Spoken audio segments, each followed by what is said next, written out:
It was one of the most, if not the most profound experience to actually see what happens if you just trust, if you just surrender, if you just let go. And this surrendering feels almost like a muscle to flex. On Faces of Five, I speak with people about their 5-MeO DMT experiences working with me. Learn more at chadcharles.net. Hi, Coline. Hi, Chad. I'm going to introduce you to the audience a little bit here. We have worked together one time, pretty recently, in your city where you live. And this was your first time with 5-MeO DMT.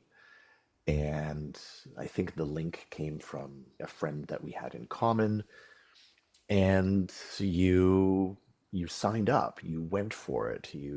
I don't know if there was a process of hesitation or if there was like this full yes that came right away. But perhaps let's start off with, why did you have a yes for this first initial session?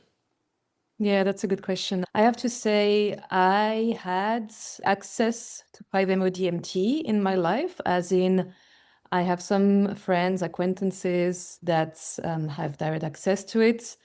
It has, however, not called me up until that point. I was never really called to explore it in a, I would say, in a casual setting. And when I heard of you and I saw your work, you sent me your website and I could check out, what you have done until then, I felt like this was the right way to try it. I have a lot of respect for this medicine. I have heard good accounts, also like some terrifying experience with it.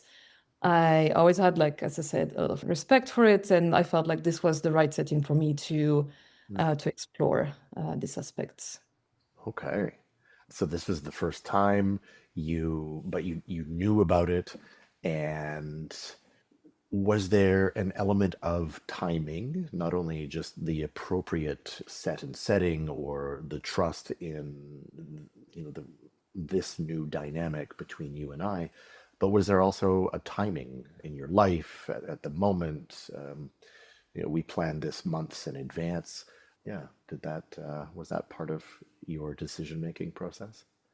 I would say yes and no. So I entered the year, I would say, quite in a few processes with emotions, with things going on in my life, in the way I was living, that felt quite chaotic. And we were in contact, I think, in March. By then, things felt quite chaotic in my life, and I felt that by May, things would have fallen in place. And I felt that maybe with this session, it would be a way to like seal some parts of the process. And at the same time, I'm very aware that, the real work also happens mostly sober, I would say. Like I've tried a few different substances. It's not my first time dabbling with psychedelics. And I'm also very aware that, yeah, like I said, the real work takes place in sober settings, at least for me. With that said, I'm always looking for new ways to explore myself, new parts of myself. And I think when I came to you, I think I mentioned that my state of mind was extremely calm. And what was mostly left actually was this deep curiosity for something new, for something that I knew was going to be intense, but I was no longer feeling apprehension or some fears about. I think I came in with quite some confidence, healthy confidence, I would say. Yeah. So you mentioned earlier that you knew about 5-MeO DMT. There was good reports, bad reports. You knew that you're coming into something that maybe you assumed was going to be intense. Was it intense? Was your session intense? I think it felt less intense than I would have imagined. It did feel very intense, however. I have heard accounts of people like seeing themselves above their body and like feeling really like dying. And that's what was, I would say, feeling quite impressive for me. In the end, the experience I had felt much more calm and peaceful than I would have thought. And I do believe this was in great part because of your guidance, to be honest. Like the setting was really perfect for me to feel at trust, at ease with it. The discussions we had before the session and during the session were really key to me, actually, to have this positive experience with it. Excellent. That's helpful for me to know that this serves you well or served you well. Okay. Now that some sober time has passed, obviously, since your session, looking back on the session itself, what did impress you? What were the takeaways in what was there for you? Was it surprising? Was there something new? Did everything feel familiar? Maybe just walk us through it a little bit. Was it new? Yes. Was it familiar? Yes, as well, in a strange way, I have to say. I think so. I mentioned to you that I have explored different psychedelics in the past, not only psychedelics, but like ways to meet oneself, meditation, breath work, group containers focused on therapeutic aspect like somatic therapy, group ceremonies, etc. All of these experiences felt intense in their own way, I want to say. What felt familiar is, for example, this feeling I had when exploring, large doses of psilocybin, for example, where it felt to some extent at some point this feeling of like almost dissolving and losing one's ego, so to say. In this case, 5-MeO-DMT felt familiar in the sense that there was this feeling of like losing the ego and dissolving. And yet it felt very different and very intense in the way the dissolution happens and the velocity at which it happens. This is nothing like I've experienced before. I have not experienced such a state in such an intensity, in such a void in a matter of seconds. This is what makes it extremely impressive and why I believe also like good guidance makes it incredibly necessary, I would say. Yeah, yeah. It's rapid, especially Mm-hmm. when it's inhaled. It doesn't waste its time, so to speak. Yeah. Well, you mentioned going through different processes of meeting yourself, and I remember when I met you, what seemed very clear was your, maybe I'd put it in this way, your devotion to growth, maybe even a passion for personal and spiritual development. And maybe the question is, apart from the how the medicine works, how did you meet yourself in that session? It's a good question. And you were talking also before about takeaways. I think I can maybe like Yeah. merge the answers here. How did I meet myself? What is the self, right? What do we call as the self? I think I mentioned to you when we had the call that I had this vision of these kind of like two parts in oneself, that is like the ego, the part that tries to protect and analyze experiences, and then there's the what's more like the observer, which I would also call like awareness, which is the part that just is and doesn't try to influence outcomes and just like observes and is aware of what unfolds. And so 5-MeO-DMT is an excellent way to like meet that part pretty directly. Now, I think in this session, and also with your help, and like later the call that we had, I do believe that there's not just the ego as one part, but there's like different parts that constitute the ego. We had a chat about that, the talking about the theory of parts and yeah, IFS, etc. You recommended me some readings, which I was very happy to indulge in. So yeah, it was interesting to meet the parts that are protective, whether it's proactive protection or like reactive protection, right? And I think the parts that came up, and I think I remember in our session during the second inhalation, there was like this little panic that came up, this sudden lack of trust towards my decision to be here, towards you as well, towards myself. Is this really a good idea to be sitting here right now? Can I not do all this work sober? Like, why am I trying this, etc.? And you remember, so I came back and we had this very long conversation, and you were asking me, okay, which parts of you are not reacting, which parts of you are not trusting, etc. And so, yeah, being aware of these parts and who is actually speaking, like which voice am I hearing in my head, and what is this voice telling me, and why is it trying to tell me something, was something that I have not yet experienced so profoundly. And I think that's why I told you where the guidance was absolutely necessary to be able to continue with trust.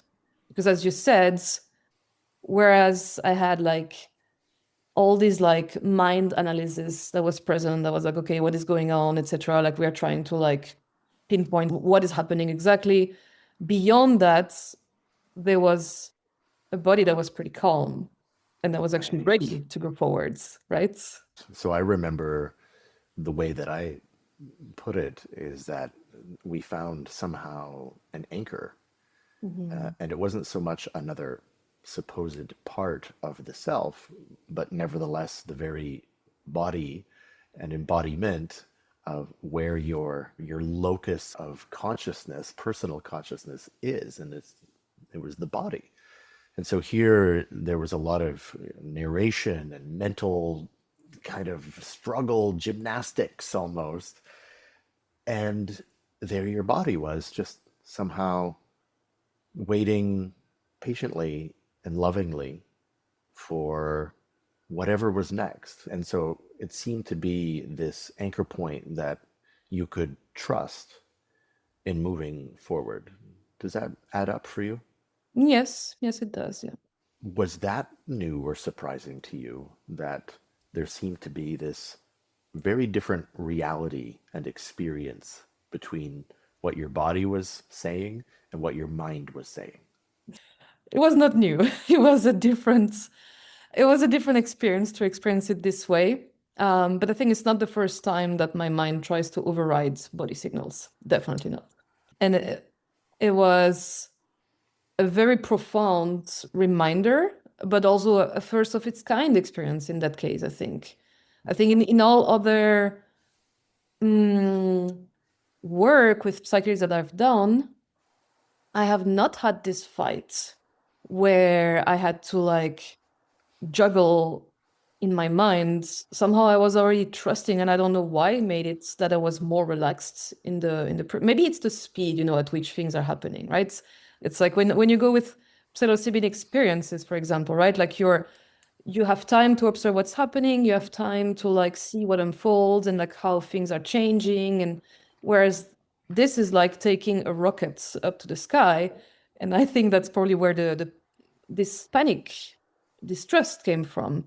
At the same time, it was one of the most, if not the most profound experience to actually see what happens if you just trust, if you just surrender, if you just let go. And this surrendering feels almost like a muscle to flex. I think we talked about it, right? This muscle that once it gets stronger, it's able to relax faster.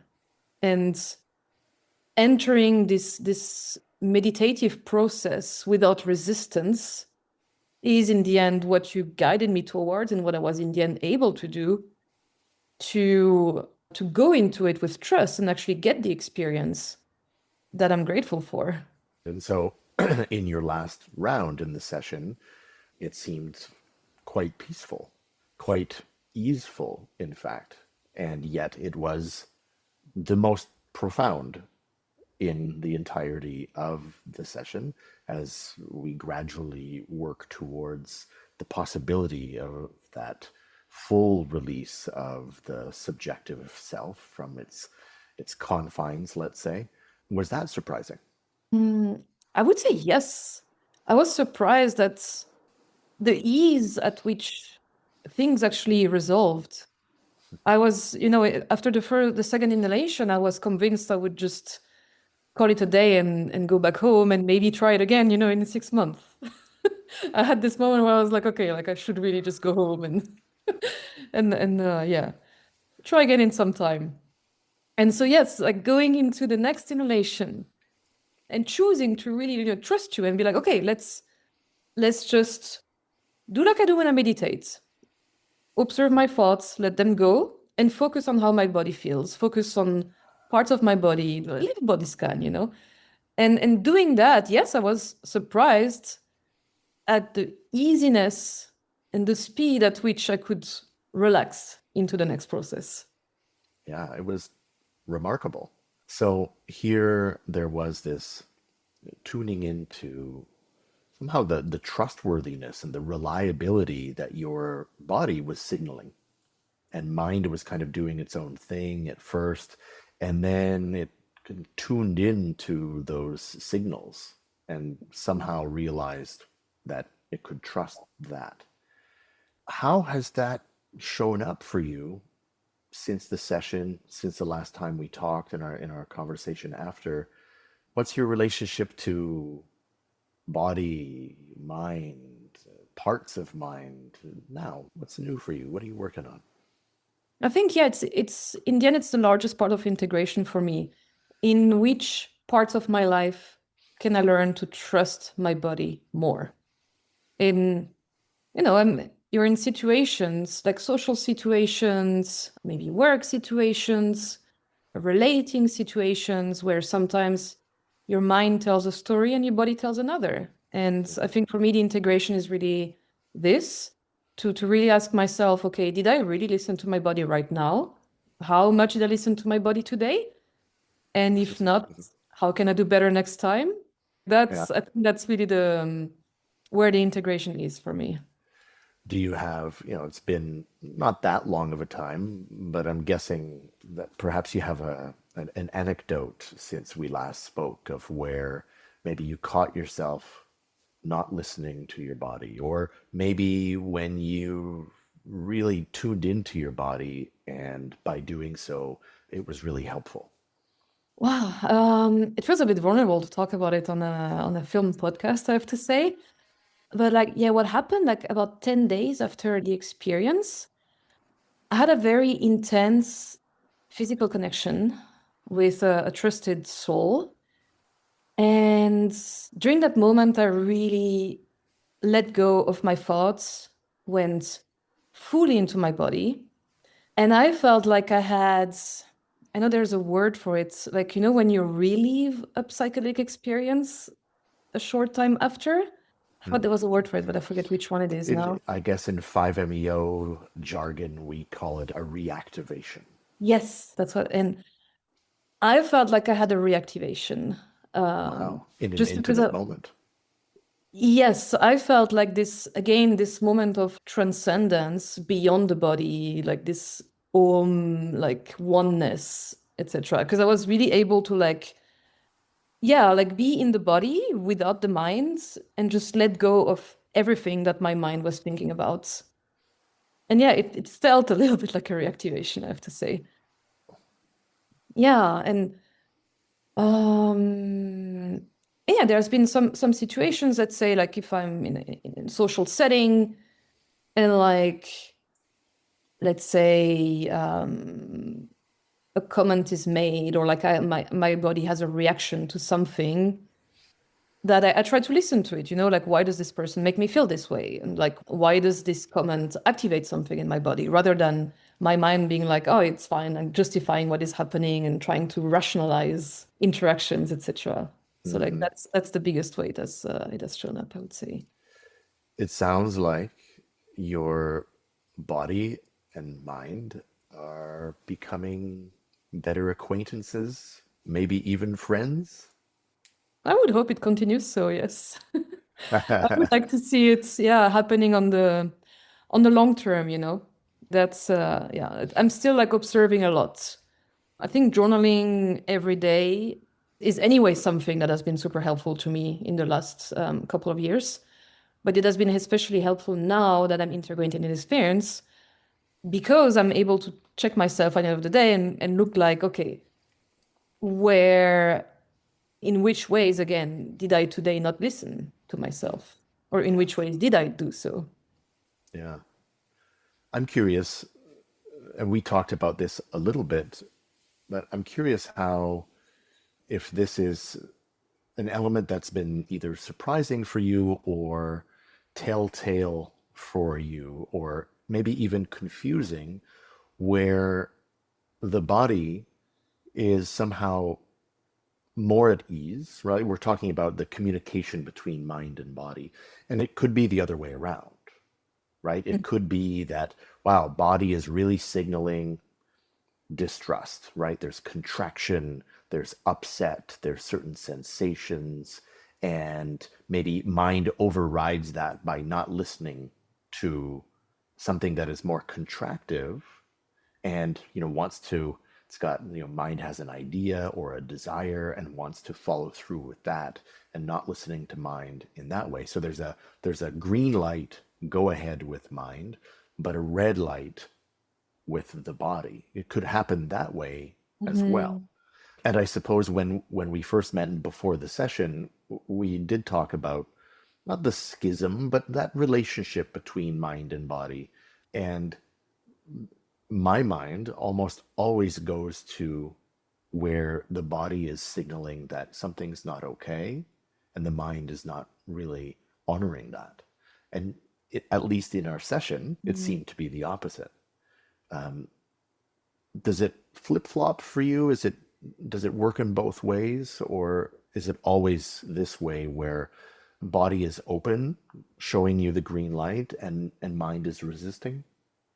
Not always. No, sometimes, and I think especially, yeah, in the past few years, I think there was a lot of maybe like body resistance or like, yeah, this reactive protection mechanisms activating.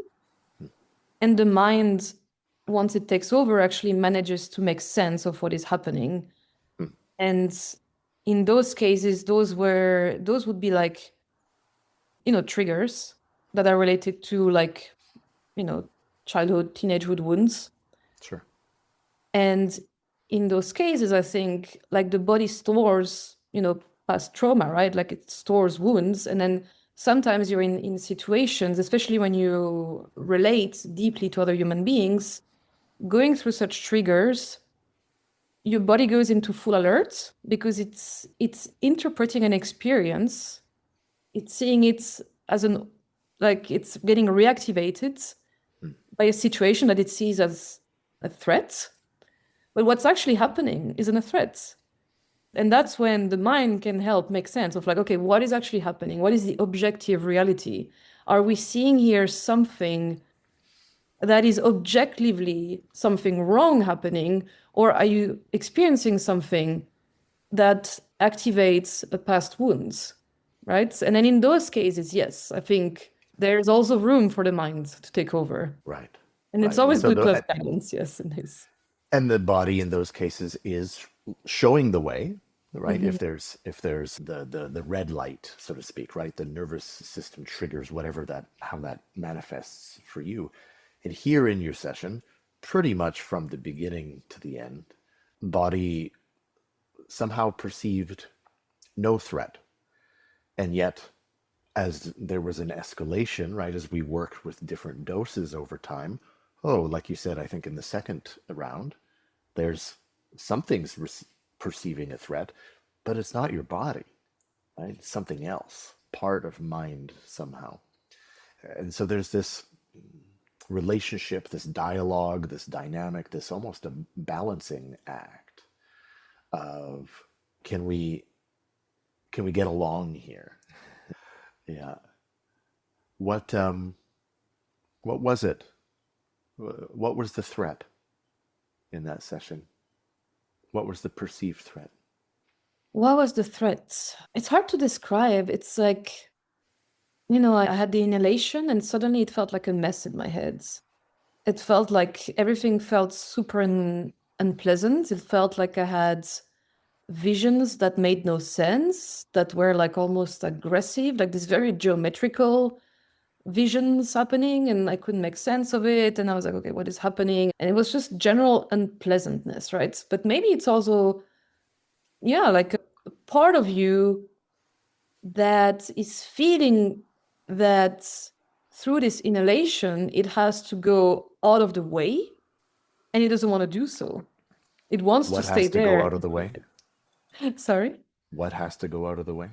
Like these protective parts, like this thing inside of you that wants to make sense of what is happening to you. And then when you can no longer make sense of what's happening, when you can no longer like analyze it, rationalize it, maybe this part, I don't know how to name it, but it panics, right? And then like with this panic, it takes all the space and doesn't leave space to surrender and to reach that, what I would describe this blissful states, of pure oneness, awareness.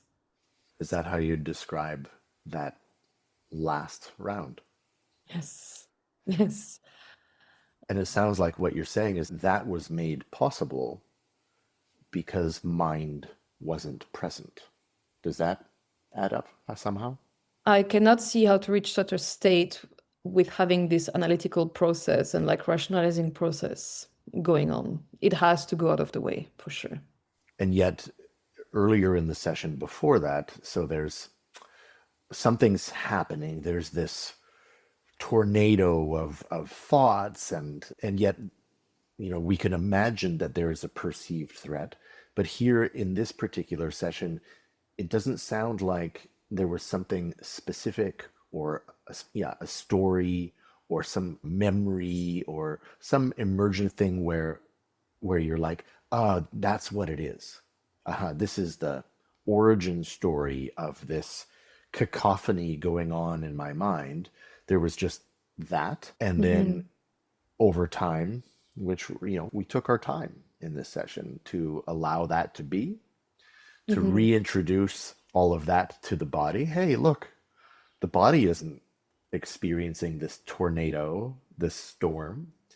What's going on with this body?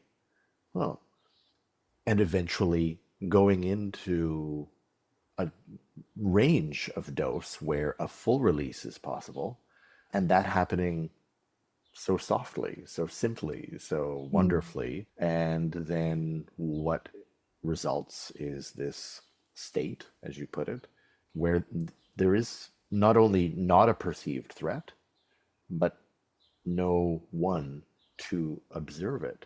Now, after your session, I'm curious, what's the sense since that session? What's the sense in your body? Like, does something feel left hanging? Does something feel complete? What was the feeling afterward, in the days or weeks after? I think there was a profound feeling of calm, of trust, of alignment as well. Like I remember coming out of the studio and walking in nature for a bit and just, feeling this gratitude, I think, to be there and have like this embodied experience to to be able to feel and experience and just to observe, and again practicing switching off thoughts, or like leaving a little bit of side for pure experience to be had. And I think it's a really beautiful reminder for like day-to-day awareness and gratitude.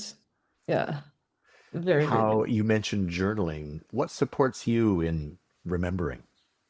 What supports me in remembering? I think I have a very honest way to look at myself when I journal. Like it's very unfiltered. If a part of me was afraid, if a part of me was, triggered or scared of something, I write it as it was. I don't try to make a story about it. I just say like, today I felt this and that, and I believe it's because I was scared of this or that, and that comes down to me still having processes about some stories.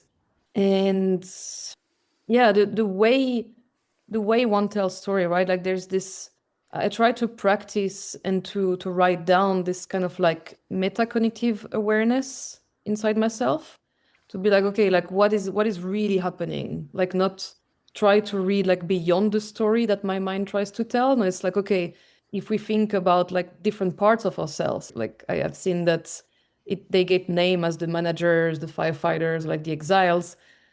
like which exiles actually showed up today, which wounds actually came up, where they're like shame, fear, anger, etc. Yeah, Well, anger is actually a protective one, right? But yeah, like which exiles actually showed up today in my right. experience.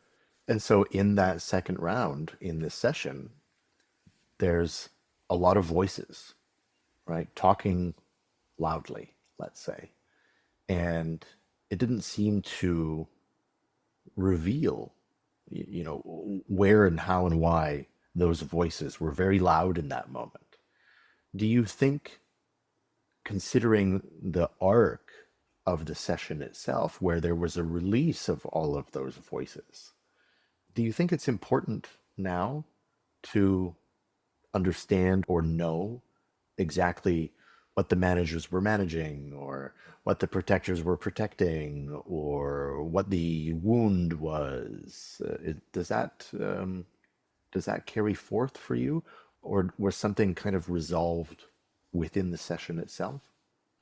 I think yeah, the session itself was a full story of getting aware, getting better awareness of these parts, and having an exercise of resolving them, or like teaching myself how to not getting dominated by them. So it was really both, right? It was in on one side seeing them come up also with your help, right? Because when you told me, okay, which voice in you is saying no and which voice in you is saying yes, it got me to think, okay, like why would that particular voice say no and why would that particular voice say yes? Mm, And then yes, as we said, like what followed was this exercise of what happens when we tone down this particular voice. And that was the really the exercise, right? beautiful. Yeah. Now that you've had this session, it seemed like an opportunity that just came, in the sense Mhm. that I was there with you in your city in Zurich. And do you think it's something that you would do again, regardless, if yes or if no? Why? I would definitely do it again. First of all, because I think it's always good to have reminders that, yeah, like reminders of like, okay, who are you? And who are you when you go through such a session? Who are you when you can surrender? And are the protective parts still showing up? Like I think it's always good to have these little boosters, let's say, in such experiences.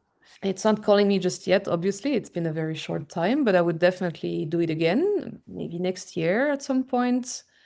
I believe there's ample time in the meantime to continue integrating, to continue observing how can I leave more space to my body, and when should I actually leave more space to my body to listen to all these parts, see what they're saying, and integrate even a bit better in my day-to-day life, where the fine line is between the body and the mind in terms of listening.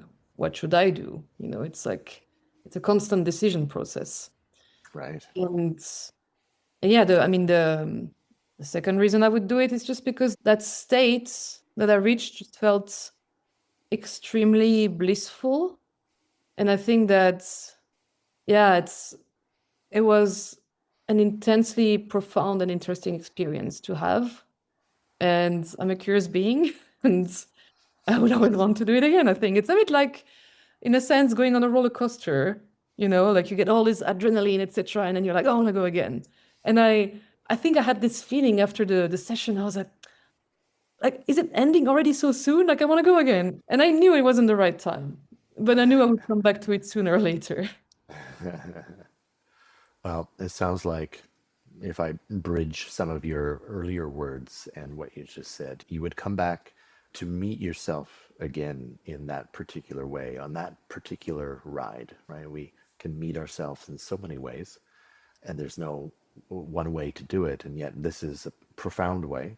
And it sounds like it really mirrors your approach to journaling, right? Getting really honest with yourself. right? Mm-hmm. Like having a real good look in the mirror, no filters. And I think we went through that together in your We session. definitely did, yes. Thank you so much for sharing about your session, what you learned, what you're doing with it. I think it's valuable for others to hear that. Thank you so much. And I look forward to that moment in the future when we get to look in that mirror again. Mm-hmm. And thank you so much, Chad, for the work that you do. I think it's incredible what you're providing to people, and I think it's I think people that you met have been very lucky to experience this through you. Thank you. Have a beautiful rest of your day. Thank you.